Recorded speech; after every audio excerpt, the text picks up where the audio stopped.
Good day, everyone. Welcome to the Summit Sessions podcast. I'm your host, Caitlin Natalie Laurent, and I have with me the famous Mr. Bruce Merrin. How are you today, Mr. Bruce? I am doing great here in Las Vegas, the entertainment capital of the world. I'm doing great. It is the entertainment capital of the world. And can I just say, though, that I was heartbroken when the pandemic hit and just seeing how Vegas went from being so jam-packed to so quiet. It was, I rarely use the word depressed or depressing, but it was very depressing in this beautiful city, and everything was shut down. But what's interesting, you learn when there's a problem, you learn how do you react to a problem. And I'll just share with you, as you know, we have a very famous public relations company and a very famous speakers bureau. Well, our speakers bureau was hit in the tummy like a Mike Tyson punch because everything was closed down, not only in Vegas, everywhere. But this is an interesting lesson that I'm just going to share with you. Instead of sitting in a corner crying and say, oh, poor little me, I had a long session with myself. I like to do meditations. I like Enya music, and I like to do meditations. And in my meditation, I said, what can I do as a solution to the problem? So what I came up with, you and I are right now on what's like a Zoom video. Back then, who even knew what Zoom was? But what I decided with all the certified meeting planners that I deal with all over the world, we contacted all of them. They said, look, we understand you can't book our speakers now all around the world in famous places. We can't go to the Wynn Resort and have a meeting.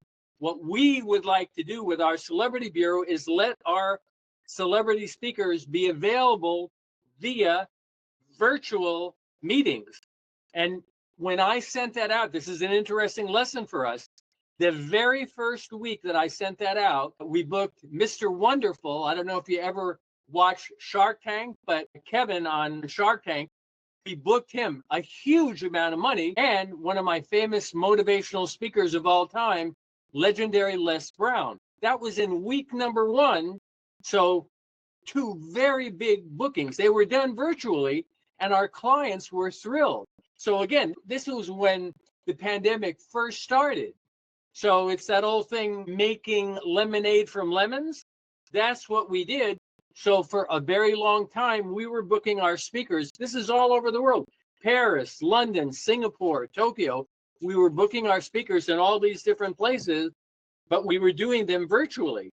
So now it's become commonplace. I see your beautiful face and your beautiful smile right now.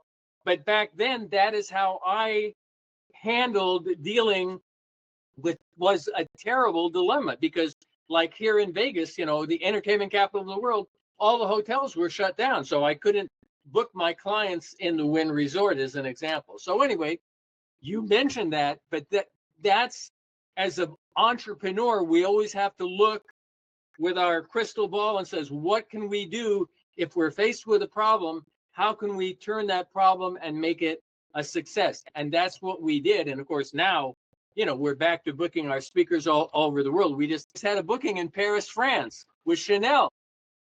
Yeah, with Chanel. Beautiful place. Yeah, so we're back to normal now, but that was really a very tough time. But boy, all the big companies around the world worked with us and other people in finding a solution. So anyway, it's nice to say hello to you from Las Vegas, and everything is great here. It's 65 degrees, very nice day, and all is great. Can you send the 65-degree weather my way? Because it is 36. Yeah, I saw recently a beautiful picture in the snow outside of where you live with the snow. And it brought back memories for me, because as a kid, I did live in Queens, New York, and I had my American Flyer sled, and we loved the snow. Yeah, but I prefer, being a West Coast guy, I do prefer the warmer weather. Yes, 65 is fine with me, yes.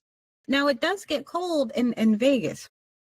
We will have maybe 4 different days during the year, 4, where the high will be 49 degrees, the high. But that is our cold, you know? Yeah, so compared to Chicago or Minneapolis or places like that, or, you know, New York City, yeah, it's not the same. So, yeah, I'll take the West Coast, you know, personally, yes. Now, I want to know what made you want to become involved in public relations, especially dealing on the celebrity aspect. Yeah, well, and I'm happy that you asked. I owe it all to my mom. So I'll give you the short story. My mom had a PR firm at the time in the late 60s. She was one of only two women in the entire world that had a movie public relations company. So the way the story goes, I'll condense it. I went to the UCLA Film School, which was an idea of my mom's. My mom, when I was in high school, said, Bruce, I bet you would love the UCLA Film School. She was right. I love the UCLA Film School. Then, segue, I graduate from the film school, and my mom says to me again, I mean, I just love my mom so much. She said, Bruce, we live close to MGM Studios. I think you would be perfect. You're a UCLA Film School grad to get a job at MGM. A week later, I had a job at MGM Studios, and my office was in the Thalberg building. That's the most famous place at all of MGM Studios. But here's the story that I love being able to tell. The president of MGM comes into my office. This is a PR story. He says, Bruce, I know you're really good in PR. I'd like you to have lunch with Elvis Presley in the commissary at MGM. We have a brand new film. This is 1972. It was called Elvis on Tour. Have lunch with Elvis in the commissary. I want you to handle the PR on the film with Elvis Presley. So I met Elvis in the commissary. I sat down. By the way, he's the most handsome guy I've worked with all the celebrities that you can name. Most handsome celebrity I've ever worked with. So I sat down, said, Elvis, we're really going to get along. You and I were both mama's boys. And he got the biggest kick. You know, Elvis was known. He was a very big mama's boy. So anyway, we really hit it off great. And I worked with Elvis for a year on that film called Elvis on Tour, and then segue. So I was doing PR on the film. Then my beautiful mom, who, you know, like I said, I owe everything. She called me from her movie studio and says, Bruce, I know you're doing wonderfully well at MGM and you're working with Elvis. My PR firm is really growing. I love you so much. Would you consider coming to the movie studio and working with me with my PR firm? So it took me 2 seconds to say yes to my mom. So then for 3 years, one of the legendary PR people of all time, I worked with my mom at the movie studio, and she really taught me PR. I mean, she was a real expert in PR. So that's where I say I owe it all to my mom. And so thanks to my mom, and finishing up the story. So first it was Elvis Presley. Then, thanks to my mom, she introduced me to Johnny Carson, who became a client, Ed McMahon, who became a client, Muhammad Ali, who became a client, Jackie Robinson, who became a client, and Michael Landon, who became a client. So again, all of that happened in the 3 years that I was working with my mom. So I am just so indebted to my mom. She taught me everything about the world of PR. And the final part of my mom, which is amazing, here's my mom having her own PR firm, you know, in Hollywood, you know, at the General Service Movie Studio. She got Simon & Schuster, the biggest book publisher in the world. She got Simon Schuster as a client for us. It wasn't me, it was her. So for the 3 years that I was working with my mom, every month, the biggest name author was Simon Schuster. They were our clients. So what a training ground it was for us, because we were dealing with the biggest authors in the world. We would be getting them all the time on all the big shows. Back then, it was Johnny Carson and Mervyn Griffin and Mike Douglas and Phil Donahue. But again, what a training that I got to learn from my mom. I learned everything about publicity, writing, promoting, getting clients on national TV. Again, I owe it all to her, and I was so blessed. She lived to be 98, so I had 98 beautiful years with her. With Caitlin, like I said, it's the biggest blessing in my life. Now, you keep bringing up the fact that for the 3 years that you worked with your mom, was it And then after those 3 years, you branched off and did your own thing, or you took over Yes, a PR yes, firm? you're absolutely right. I left MGM. I was at MGM for 1 year, the studio, working with Elvis. Then I worked with my mom at the movie studio for the 3 years. And all the people that I mentioned, like I met Michael Landon, thanks to my mom, at the movie studio where we, had the office. So after the 3 years, and it was with my mom's blessing, I had a long talk with her. We had a beautiful dinner. It was in Beverly Hills. It's a very famous restaurant called the Polo Lounge. And I Mhm. said, Mom, I want your blessing because I won't leave unless I have your blessing. But I said, after 3 years of working with you, I feel I'm at the point in my career where if I start my own company, the time would be right. And my mom, she had tears in her eyes. And, I could get tears now just thinking about it. She said, Bruce, I'm so happy that we had our 3 years together. We'll still do things together, which we did, but it was just that was the coming of age for me, so to speak, where I was in my low to mid 20s, and I felt for me it was time to you know to go on my own. But it never ever could have happened without my mom. So she really taught me everything. But we're again on the celebrity speaker side, which I believe you're aware. I've had my Celebrity Speakers Bureau for 50 years now. That again was thanks to my mom, because I met Michael Landon, very famous Michael Landon, Little House on the Prairie, Bonanza, A Highway to Heaven. That was thanks to my mom. So that led to my Speakers Bureau, because what happened, and it's kind of a fun story, I had Michael Landon at the Johnny Carson show, and we were there together. So at the end of his guesting on Johnny Carson, Johnny comes backstage to us. He says, guys, to Michael Landon and me, I would love to have you guys as my guests for dinner tonight at my home in Malibu. Would you guys like to come? Well, again, back then, I'm still a pretty young guy.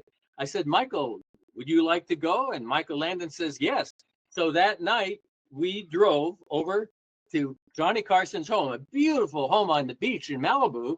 And Johnny takes out a bottle of Cabernet Sauvignon, happened to be my favorite wine, which was great. He toasts us. He says, Bruce, I have an idea for you. This is 50 years ago now. I think you should start a Celebrity Speakers Bureau. So I say, well, Johnny, uh, I have a PR firm, but I've never booked celebrities and speakers. He says, Johnny Carson says, I'm going to make it easy. I'm going to be your very first client. Then Michael Landon says, well, Bruce, I'm going to be your second client now. And then Ed McMahon called me the next day, 50 years ago. I hear you're starting a Celebrity Speakers Bureau. I'd like to be your client too. So again, my Speakers Bureau is all thanks to my mom. I've been booking the most famous speakers in the world for 50 years. Never, ever would have happened without mom. So mom seems to be your guiding light and leading you on the way. No question about it. And when we did live in Queens, which we lived in Queens from kindergarten to the 6th grade, I went to PS 117. But even way back then, some of my most beautiful memories were mom taking me to Madison Square Garden, the rodeo, Barnum Bailey Circus, taking me to the modern museums, taking me to Horn and Hardart restaurant. I could go on and on. Harvell Ice Cream, Howard Johnson. So she was always there for me, in such a loving way. And there's no question that her love for me helped inspire and motivate me, not only in the business world, but in the personal world, because she was such a great role model for me. Just an amazing role model, Caitlin. That's beautiful. That's wonderful to hear. And it's really touching to hear that your mother helped guide the way for you, because of course, this is something that she was involved in. So you essentially took that over and have paved the way for others to No, take you on. No, Caitlin, as a tribute to my mom, she did go to heaven. It'll be 3 years on February 11th. It'll be 3 years. Every day on social media, I put these beautiful pictures of the most beautiful animals. And my tagline in all of these posts on all social media, there's nothing more precious and priceless than a mother's love. And I do that as a tribute to my mom. Every day they're out on LinkedIn and Facebook and Instagram. So she's still with me. She's still in my heart. She's all, you know what? And that's the wonderful thing, because our parents are always there. They may not be with us physically, but they're always there with us spiritually. They are. And you're a great mom. You're a great mom. And believe me, forever in his heart, you're there. So it's overwhelming, the impact that a mom has. Not that dads don't have impacts too. They do. But I'm just talking from a prejudicial standpoint. For me, there's nothing like a mother's love. Nothing. It's very true. Very, very true. Now, I want to get into all the wonderful celebrities that you have worked with. You mentioned that you work with Johnny Carson, who happens to be a cousin of my boss. A cousin? That's great. I did not know that. Boy, I want you to go on, but can I have stories for him about Johnny? Because probably on the business side, no entertainer influenced my business more than Johnny. Nobody. Because I was at that show. I was at that show hundreds of times. So please go ahead. Yeah. Johnny Carson was definitely amazing. I watched videos of him because, of course, I wasn't around that time when he was on air. But obviously, growing up, my grandfather, who was a huge fan of Johnny Carson as well. Yeah. And I will just add, Johnny was a genius. I'll use that word. I don't use that word very often. He was an absolute comedic genius. And I cannot tell you how much admiration and respect I have for him, because he was just a genius. So, yeah, please go on. But what a blessing that I got to I got to start my business 50 years ago with probably the most ingenious TV host of all time. There's been others, but I don't think anybody will argue that he wasn't the all-time best. So please, yeah, go ahead. He definitely was the all-time best. I would say that he definitely paved the way for the shows, like all the late night talk shows that we have with Jimmy Fallon and Conan O'Brien, Jay Leno. The list is huge. It's amazing. And then, of course, with the other celebrities you worked with, Muhammad Ali, Elvis Presley, which he was an absolute genius when it came to his music. He was. And I want to say one thing for you and everybody that's watching that I think they'll enjoy. Of course, Elvis was the king of rock and roll. That was his title. And I probably went to 600 of his shows here in Vegas, 600. But what he was so proud, and he mentioned to me all the time, he grew up in a very spiritual home. And he would always tell me, Bruce, I love my rock and roll, but my roots are my gospel albums. And the more people that buy my gospel albums, the more it makes me happy, because that's my root. So he says, of course, everybody loves my rock and roll. I love rock and roll. But he says, I am most proud of my gospel albums. And that's something a lot of people, it may not be in the forefront of their minds, but to Elvis, that was so important to him. You know what? That's nice, though, that he always went back to his roots, because you have a lot of celebrities that they don't go back to their roots. You are so right. And, you were nice when you mentioned Muhammad Ali. Imagine this. I was born, as they say, Louisville. I was born in Louisville, Kentucky. So when I met Ali the very first time, he was born in Louisville as well. So he just couldn't get over on the fact that I was born in the same city that he was. But when I would list my top 10 of people that I've worked with, Ali would be there. And what I'll share for you that I really admire about Ali, of course, one of the greatest boxers of all time. But what's amazing, that some people know this and some don't, I was in Vietnam, so I saw the worst of the worst when it comes to war. In fact, my best friend was mortally wounded. He died in my arms, if you can imagine. But Ali did not fight for 3 years. He was a CO, a conscientious objector. And he believed so much in his roots about being a conscientious objector. He did not fight for 3 years because his beliefs not to carry a gun and kill people, because of those beliefs, which I admire and respect. And I had many talks with Ali about that. That impressed me so much, because he was the most wealthy boxer, probably in history. But he gave up 3 years of making money in boxing because he would not carry a gun and kill people. A spiritual, conscientious objector. So to me, that really meant so much to me, that Ali that was more important than the fighting, you know? I would like to know who else you had the wonderful opportunity to work with as well. I know what you named off was just a few, but I'm pretty sure you have volumes and volumes of. Yes, there is another one that I have to mention because he was my hero. I mentioned I grew up in Queens, New York, and my dad was born and raised in Brooklyn. So I was a Brooklyn Dodgers fan. So when we went to Ebbets Field to see the Dodgers, my favorite player was Jackie Robinson, number 42. Years later, like I mentioned, Ali and Jackie Robinson were my first two sports clients. So when I met Jackie for the first time, we had beautiful conversations because, and this is a story I think you'll enjoy. One pair of my grandparents lived in Hollywood, Florida, down by Miami.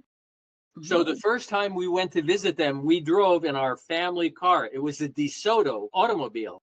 So we drove from Queens, New York, down to Hollywood, Florida. We stopped in South Carolina, and back then they called them filling stations, you know, gas stations, filling stations. So I got out as a young kid. I was probably 11 years old. And in the restrooms, it said white and Negroes. They had separate restrooms, whites and Negroes. In other words, the black people couldn't go in the regular restrooms, you know?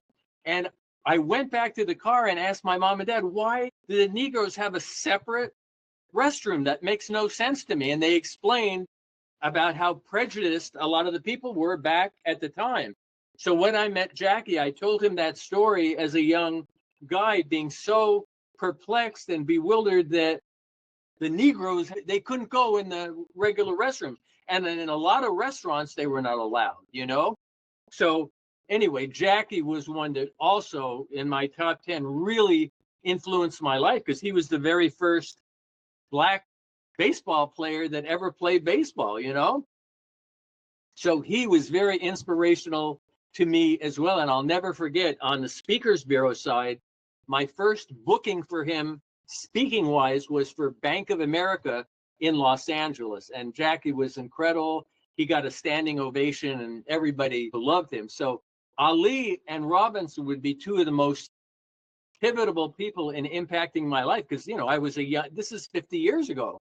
Right. So they both really impacted my life. Now, who else would you add into that list that impacted your life that you had the pleasure of working with?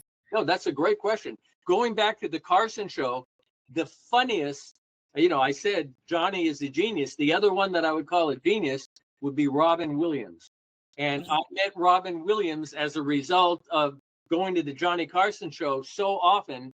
And he became my favorite guest of all time on Johnny Carson. So I got to know Robin real well. And after one engagement at Johnny Carson, I said, Robin, we're getting to know each other. Can we have lunch? And we did have lunch. And I said, I've never booked you, you know, on the corporate booking side. Would I be able to work with you if I can come up with a right kind of situation? He says, Bruce, I love you, of course. So here's a story. And this is an interesting story about Robin Williams. My very first booking for him, the company said to me, Bruce, we would like to have Robin show up as Mrs. Doubtfire and then do his regular talk. Do you think he would consider doing that? And back then I said, look, I'm happy. I have Robin's home number. I'm happy to ask him. I don't know what he's going to say. Anyway, Robin agreed to do it. And part of the speaking engagement was everybody in the audience at the event, they had no idea that Robin Williams was going to be the special guest. So you can imagine when they said, we'd like to introduce our very special guest, Mrs. Doubtfire. And then Robin comes out all dressed up as Mrs. Doubtfire. So I was a hero with him. So he came out as Mrs. Doubtfire. And then he did a stand-up routine and a speaking engagement as well. But I was the biggest hero in the world. But I never believed, Caitlin, that Robin was going to say yes, but he did. Yes. You know, that's what I heard about Robin Williams, that he was always so bubbly. He was incredible. And for me, because I mentioned you earlier, I'm a UCLA film grad. The films that he appeared in, imagine I mentioned earlier I was in Vietnam. He did Good Morning Miss Vietnam, which was a really good film. And then he had some very serious films like Dead Poets Society. And anyway, what a brilliant actor he was. He was a great actor.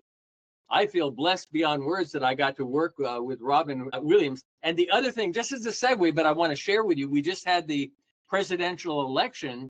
Imagine starting with President Ronald Reagan. He was the very first president that I booked President Reagan 11 times, 11 different times. I booked President Reagan, and the nicest gentleman, the kindest gentleman. I just absolutely love President Reagan. But since President Reagan, I have booked all the past presidents going down the line. So what an honor it's been for me. I do feel like I'm a proud American. Stand Up and Fight, one of my favorite songs of all time. I'm proud to be an American. So I booked all of the past presidents, starting with President Reagan. So when I look at some of the wonderful achievements in my life, booking all the past presidents, President Ford, President Carter, these are amazing memories that I'll never forget. Now, is there a celebrity or politician that you have booked that just gave you just such a horrible time? That's even possible. Well, since you asked, I'll share with it. We won't go into it in too much detail here in Vegas, but yeah, it would be Mariah Carey. Mariah Carey, and if she gets mad, I have plenty of people that can attest. It was really tough. Sometimes with our corporate clients, when I'm dealing with a corporate client, whether it's a speaker or an entertainer, I will say to them, "Do you have a wish list? Because if I can get you somebody who you really want, that would be wonderful." So this one particular client here in Vegas wanted to book Mariah Carey. So I did what they had asked, and I don't want to go into too many details, but it was the most horrendous celebrity entertainment booking that I've ever had. I haven't had too many. Now, the opposite side, which I must say, because I'm in Vegas, Celine Dion, what an angel, what a princess. Celine was just an absolute angel when I booked her here in Las Vegas. So, most of the time they're very good stories. Anyway, Mariah would be the one. Mariah Carey. You know what? They always say that she is the true definition of a diva. Yeah, absolutely.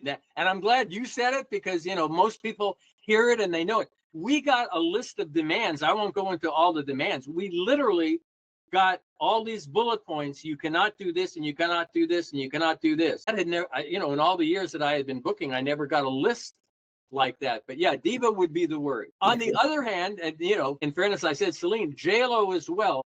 What an absolute princess. She was a sweetheart. Some people might make that comment about J-Lo, but when I worked with her here in Las Vegas, she had performed here in Vegas at Planet Hollywood a lot. So it made it easy for me because she was already here in Vegas at the time performing.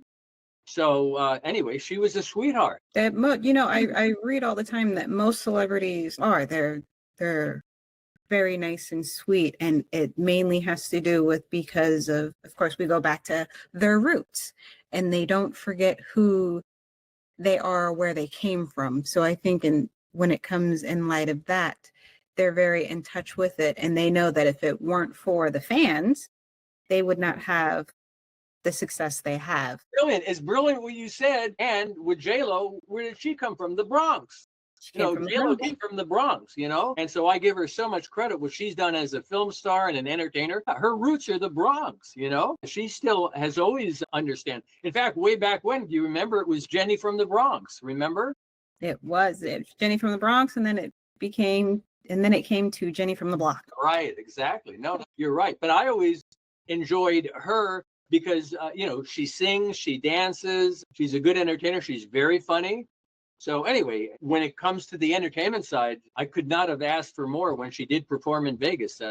She got several standing ovations. And again, I was a hero. Now, I have to ask you this, and this is since you did have the opportunity to work with J-Lo. Do you think J-Lo would have been as big as she was had she had not been casted to play Selena? Because she came from being a dancer on In Living Color. Yeah, no, you're absolutely right. And I loved in Living Color. That was one of my favorite shows at the time. So yeah, she started, as a dancer. So your question was after Living Color, what was the question? I think that she would have been as big as she is now had she had not been cast at the place. Oh yes, no, there's no question. There's that term, whether it's in business or show business, stepping stone. It's nice if you can get a stepping stone. For example, Jennifer Aniston, who was great in Friends, that Friends was her stepping stone to becoming a movie star. So yes, with J-Lo, there's no question that TV show, was a huge, huge stepping stone. Had it not been for that, gosh knows what would have happened. But God bless her, she did take advantage of it, and she was very talented on that show. I fully agree with you on that aspect. Now, who else have you worked with? Like I said, I know you have volumes and volumes and volumes of celebrities that you have worked with. Who else have you been fortunate enough to work with? Well, certainly on the celebrity side, it would go from A to Z, going back to way before you were born. But some of the early celebrities here in Las Vegas were Frank Sinatra and Tony Bennett and Judy Garland. Now, Judy Garland, I must say, because everybody knows Wizard of Oz, probably it might be the most famous movie of all time. But I was very fortunate to work with Judy Garland. The first time that I saw Judy Garland, and this is a family story, our family moved here to Las Vegas in 1956, and my dad was the executive vice president of the Flamingo Hotel right here in Vegas. So I was 12 years old, and my dad and mom took me to see Judy Garland at the Flamingo. I'm 12 years old, but of course, at the time, even at 12, I knew Wizard of Oz. So immediately I thought, wow, of course, I want to see Judy Garland. So I saw her perform, and I went backstage. I got to meet her after the show, and I was just so taken aback. So anyway, years later, I wound up working with Judy Garland, booking her. But I will tell you, since I'm in Vegas and we're talking about celebrities, if you ask me now Elvis on the singing side is number one, but Sammy Davis Jr. is the all-time greatest entertainer that I've ever seen in my life. And at the Sands Hotel, he was the biggest star at the Sands in the 50s and the 60s, Sammy Davis Jr. But Sammy was very instrumental in impacting me on the entertainment side. Again, I told you how much my mom influenced me. But again, I was 12 years old at this time as well. He was headlining at the Sands. He was the number one entertainer at the Sands for years. So mom and dad took me to the Sands Hotel. I'm in the front row at the Sands at the dinner show. Sammy was known at the end of his act, which was amazing because he did everything. He would sing a song called Mr. Bojangles, and that was his signature song. So anyway, I just was knocked out at 12 years old. We went backstage to meet him, and I shook his hand. I said, Mr. Davis, I now know I want to work in entertainment. And I would share that story with my mom and my dad a lot, because that was the first time I ever said to my family, you know what, I want to work in entertainment. But it was thanks to Sammy Davis Jr. And what made him so great, he was a great singer, he was an entertainer, one of the best dancers that you'll ever see. He was an impersonator, and he was also like a stand-up comedian. So he did like everything all rolled into one. So he by far, to me, was the greatest entertainer that I've ever seen here in Vegas. Now, you go on you have your celebrity speakers. Yes. Out of all your speakers that you've had, who is your most favorite that you booked as a client? Yeah, I would say, and again, I have been asked this before, in the motivational and inspirational speaker side, Dr. Wayne Dyer, he would be my number one favorite. He's really known to this day worldwide. His books have sold millions and millions of books. So when we talk about the best inspirational, motivational speakers that I've ever booked, it would be Dr. Wayne Dyer. And when I would book Dr. Wayne Dyer, I mean, it's kind of an interesting story. On the speaker side, I would never get so many repeat bookings from just one audience. He would speak, and I'd get maybe a dozen bookings out of that talk because he was so good.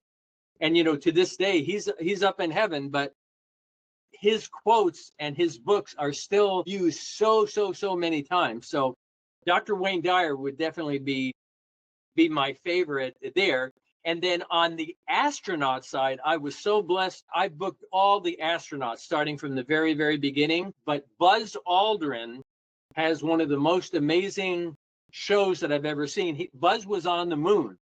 So when Buzz is booked, when we book Buzz, he shows these videos from the moon that are absolutely breathtaking. You know, they'll take your breath away. So I feel very lucky that I was able to work with so many of the astronauts. So that's one of the fun things about the Speakers Bureau side. We, you know, whether it's politicians or motivational speakers, you know, you name it, we get to work with all of them, past presidents. So I'm a very lucky guy. Yeah, yes, very lucky. Now, companies you have worked for, I noticed that you worked for IBM. And the reason why I want to touch on this is because my grandfather, God rest his soul, may he forever rest in peace, he actually worked for IBM. And I remember when I was little, he built my first desktop computer. Yeah. So I was in, what was it? I was in middle school, actually. You know, the computers were the thing. Everybody had a computer.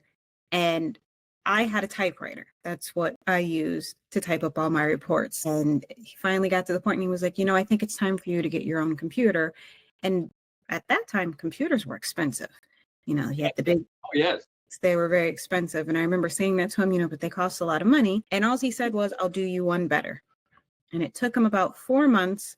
He came, I'll never forget this. He came to the house and he goes, I have a surprise for you. It's like, but you have to go look in the van. So when I opened up the trunk of the van, here's this computer. incredible. And I was over the moon for it. Now, to not go on about that, I want to know, what was it like for you to work with IBM? It was like a dream come true. And I'll tell you how it all started, but I've got one question going way back. Was this the IBM with the floppy disks or? Yes. Because we had our very first office computer was an IBM with a floppy disk. And one of the reasons I got them is because we were booking speakers for IBM. And when they came out with that, they said, Bruce, this is our best computer. And that's the computer we got. But when you mentioned typewriter, when I was working with my mom, there were no computers back then. We had the IBM Selectric, if you're familiar, the IBM Selectric. And the big thing with the IBM Selectric typewriter is if you were typing and you made a mistake, you could go back and correct the mistake. In other words, let's say you typed AND, but you didn't want AND. There was a prompt, you could hit a button and it would take AND off. It would erase it. Wow. So back then, the Selectric typewriter, that was the gem of typewriters. That was the best typewriter in the world. So I started out with the IBM Selectric with mom. But what happened was we were using the IBM Selectrics and I was just so happy. I contacted the IBM headquarters at one time. Of course, they've got offices all over, but I remember there was a big branch in upstate New York, somewhere in upstate New York.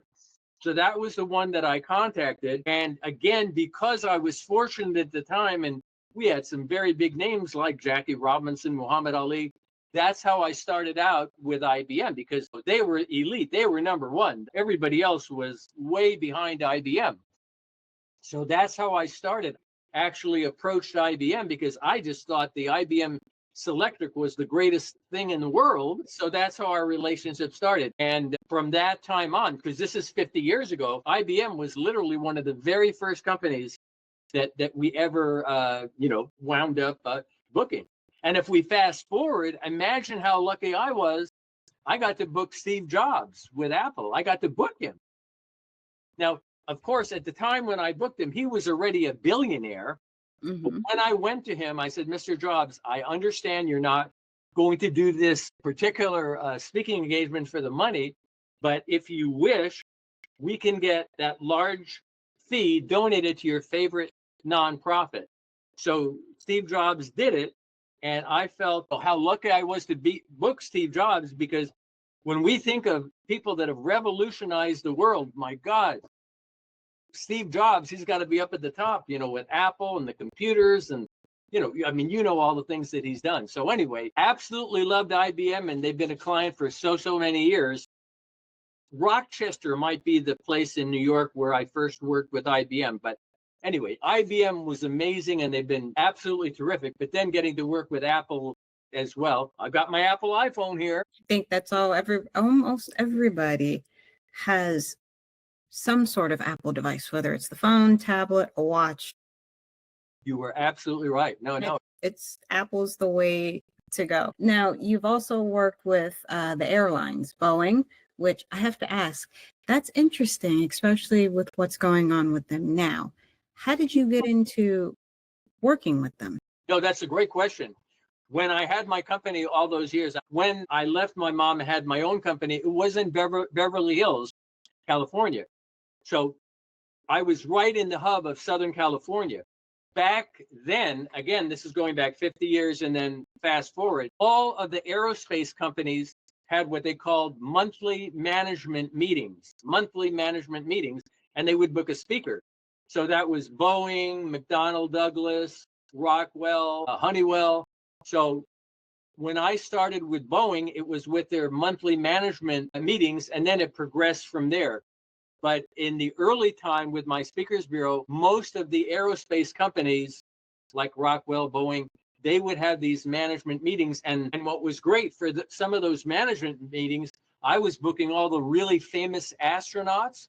Back then, because this is at the beginning, they had what was called the Right 7. These were the original 7 astronauts, the very first 7. People like Scott Carpenter. So the astronauts were very popular for me to be booking with these aerospace companies. So that's how I started way back when. And what was great, it was every month. They were booking a different speaker every single month. So that was a bonus. That's wonderful. That's wonderful. You also worked with Microsoft, which is another computer company. They have all sorts of gadgets out there, plus, the game systems. Yes, with Microsoft, and it's interesting, again, if we go way back, with the beginning with my company, almost all the bookings were in the United States. No problem at all in the United States. Microsoft was the first one where I booked somebody internationally, and that one was in Singapore, because I remember, but it was thanks to Microsoft, because of course we all know Microsoft was global. I got to have my first booking internationally in Singapore with Microsoft, which was quite a thrill. Now I want to get into the shopping sites that you have had the pleasure of working with. You have Amazon and Jeff Bezos, as well as eBay. Absolutely. I remember when we started working with eBay, they were brand new. Not a lot of people knew who eBay was. The fortunate thing for us, when we're booking very inspirational, motivational business speakers, most of our speakers are in that business arena. And with eBay, it was great for us to bring in some really wizards, in the business arena. So certainly with eBay and some of the other ones, obviously Amazon. Boy, do I give Amazon a lot of credit. When they first started, it was, if you remember way back, it was mainly books. And yes. I'm thinking, how are they going to survive selling books? Well, little did I know, they've become probably the biggest company in the world. But anyway, we started, and the way the books thing happened, I mentioned to you earlier, Simon & Schuster, the book publisher, the biggest book publisher in the world, they were our client. So I went to Amazon at the time and I said, well, listen, you're doing so many books. We have the biggest selling authors at Simon & Schuster.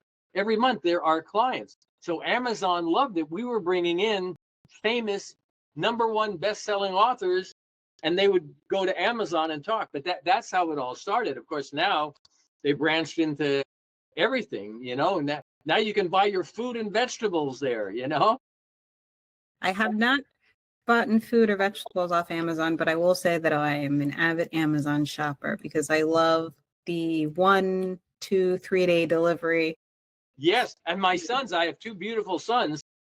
They get everything from Amazon. The Whole Foods, which they have Whole Foods, but everything. I mean, you name it. They don't go to a brick and mortar store, I mean, I'm the old-fashioned guy. I still enjoy going you name it, whether it's Nordstrom's, you name it. But most of the younger generation, you included, yeah, you do it on Amazon. It's such an easy way to do it. You order it and the next day, there it is. It shows up. Well, I mainly do it based on the fact of if I go into the store and say, for instance, there's a really long line, or Yes. just yesterday I was in Walmart and I was in the electronics section waiting for, I just needed to get printer ink. And, they have the cabinets locked, which is good, no theft. But it was the fact of the matter of you couldn't find the worker that has the key to get into the cabinet. So I was standing there for a good hour waiting. That's the one thing I don't have patience is waiting in line. So I feel your pain, and that's why you and my sons most of the time will go that other route. But one other area I'd like to share with you on the speaker side, because I take great pride, we have specialized as well in the upscale luxury products lines. The Cartiers, the Rolex, Dolce & Gabbana, Cartier. I could go on and on. All of the wonderful fragrances. We love working with all of those companies. And a lot of those fragrance companies have big conventions here in Vegas. So when they're coming in, like a Dolce Gabbana, Chanel, for example, Louis Vuitton is another one. We deal with Louis Vuitton a lot. Here in Vegas, because Vegas is a mecca for meetings, we love working with the upscale fragrance and luxury companies. Gucci is another one. We do work with Gucci a lot. So we do a lot of those meetings here in Vegas because when it comes to meeting places or meeting centers, Vegas is one of the biggest hubs of all. So anyway, luxury items, I love working in that area, and also luxury cars. BMW, we do a lot of bookings for BMW, and many of them are in Munich, Germany. So it's just so much fun to be multifaceted. We're not just like in one arena, which I love. We're blessed. Yes, you are. And I was going to get into that, all the luxury brands that you work with, stemming from Chanel, Gucci, Dolce & Gabbana, as well as your luxury cars, Rolls-Royce, BMW. And then also you're also in touch with the banking world with Citibank, Chase Bank, Bank of America. I don't know if I interrupted, but I do want to share because they're one of my biggest clients, Wells Fargo. We do, and forgive me for interrupting, but we do a lot with Wells Fargo. And when you were nice enough to mention Bank of America, that was the very first one with Jackie Robinson. So yeah, the banking area is an area that we love.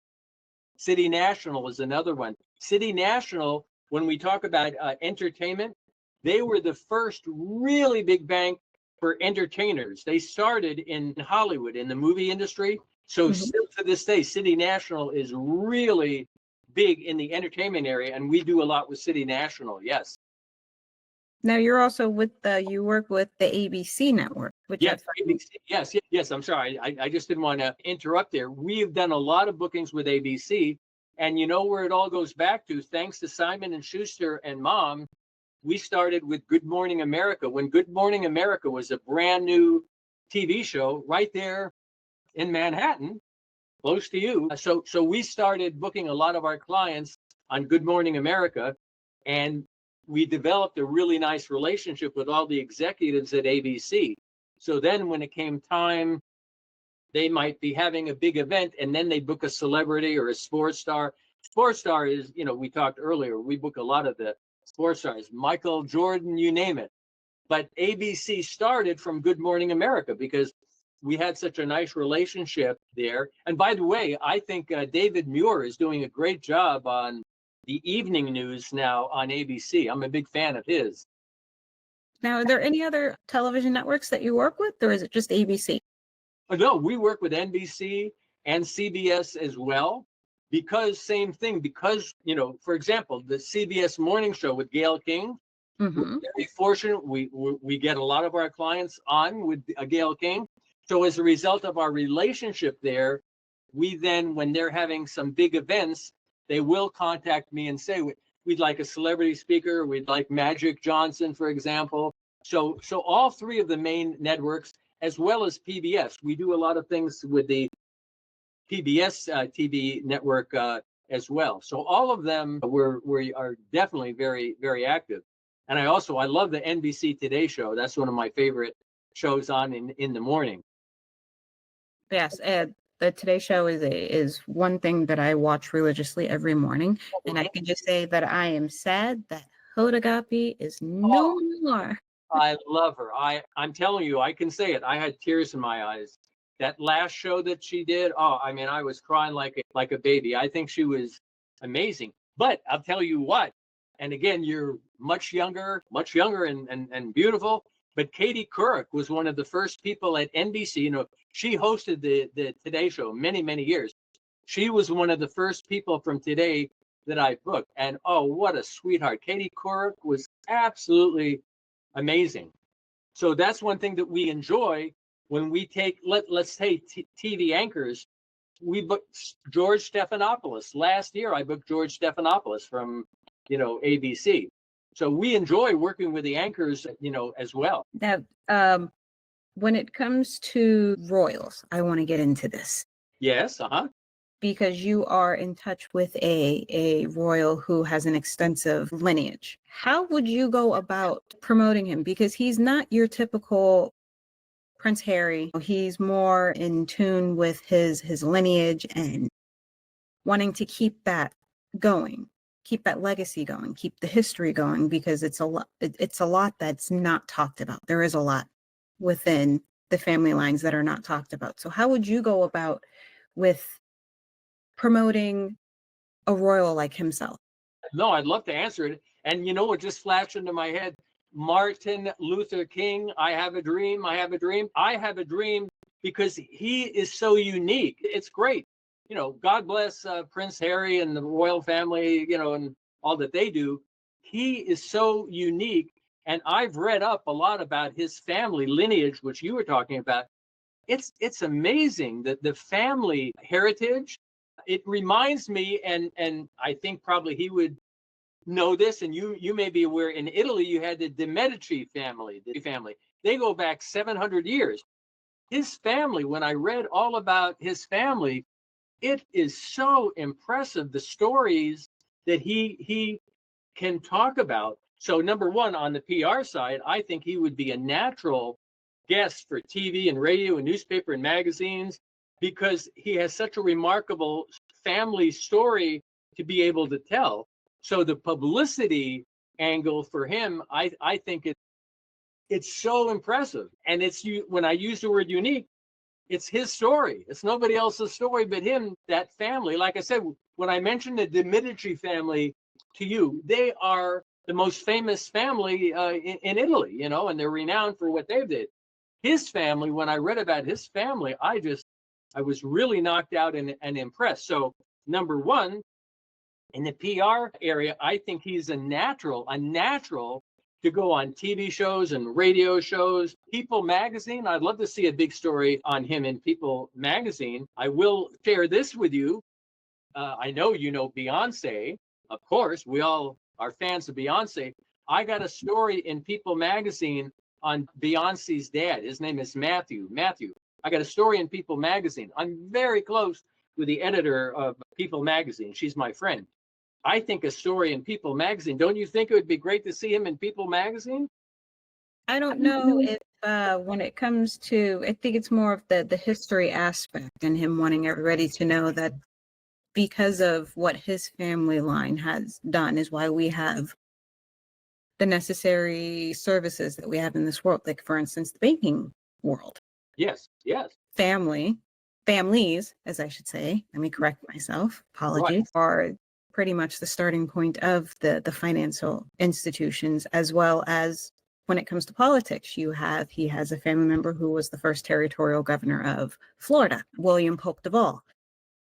Then you have the first Roman Empire, which was Charlemagne, if I'm not mistaken. And I mean, the list goes on. So it's more of the aspect of bringing back up the history and letting people know that we would not have what we have today if it wasn't for.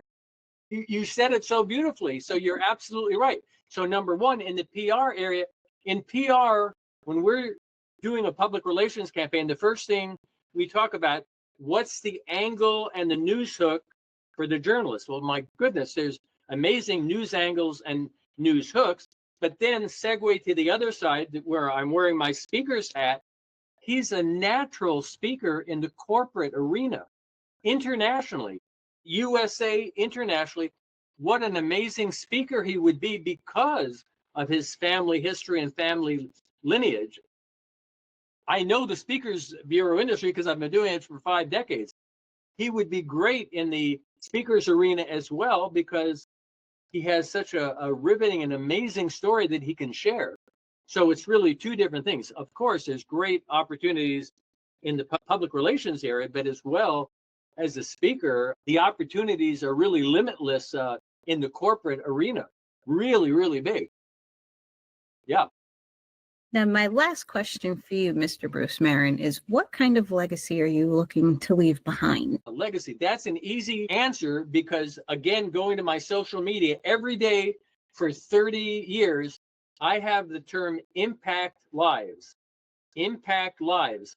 And it came from Dr. Wayne Dyer. But the legacy that I want to leave, if people can say that I had an ability to impact their lives, then I'll be thrilled because that's what I like to do. Now, number one, it's through the speakers and entertainers that I book around the world. They go out, talk to audiences, they impact the lives. Me personally, every day I make it a point, an important point, to impact at least one person's life. And if I can impact a person's life, and here's a quick end to the story on how impacting lives goes. Today, I get up very early and I come into my office early. I had to go to the supermarket right by my office, right here in Las Vegas. And I saw a woman that was disabled and she was in a motorized scooter and she was lugging in this schooner a lot of groceries in these big bags. So I went up to her. I said, please let me help you. I want to put all your groceries into your trunk and let me help you with the motorized scooter. And I helped her into the car. When I had finished doing that, she gave me the biggest smile. She says, I cannot tell you what that meant to me, what you did for me right now. I don't think anybody's ever done this for me before. So that's a small example. I always try to impact the people's lives. If I can do that, then I've really achieved. And then my mom in heaven is smiling down. That's beautiful. That's beautiful. Now, do you have any signs to where, like most people, if they see a cardinal bird or if a feather falls on them, what are your signs that your mom is there? Yes, I'm glad that you asked that. It's a dove. It's a white dove. When my mom was living, her favorite bird was a dove. Her favorite soap was Dove white soap. So if I was going to the store, she'd always say, oh, Bruce, I need some Dove white soap. But here's the kicker to that whole story, which I love sharing with people. At my office building where I am at here now, for over a year, there's a white dove that comes to my office every single day for a year. I am sure that it's my mom. I'm sure. But my sign is a white dove. That for me is my sign. And every day when I see the white dove, it's my mom. And what makes the story unique, I've never seen any other white doves in Vegas. Maybe they're here, but I've never seen a white dove. But yet this white dove visits me every single day. So that would be my sign. That's your mom visiting you every day. She's saying, keep up the good work. Yes. Yes. And Caitlin, thank you so much. You're an angel. Thank you so much.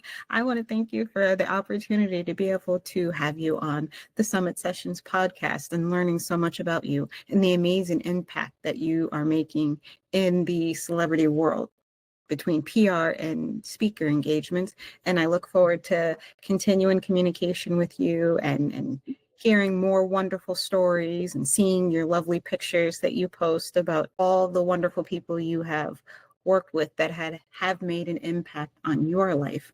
And I can definitely and genuinely say that, yes, your mother is smiling upon you and she is cheering you on from the heavens. She is. No, she is. And thank you so much. It was a wonderful. I enjoyed every millisecond, and you are an angel. So thank you so much. God bless you and your beautiful family. Okay. Thank you so much. Thank I want you. to thank everyone for tuning in today to the Summit Sessions podcast. I'm your host, Caitlin Natalie Laurent, and this was the wonderful celebrity PR and speaker engagement, Mr. Bruce Merrin. You all have a wonderful day.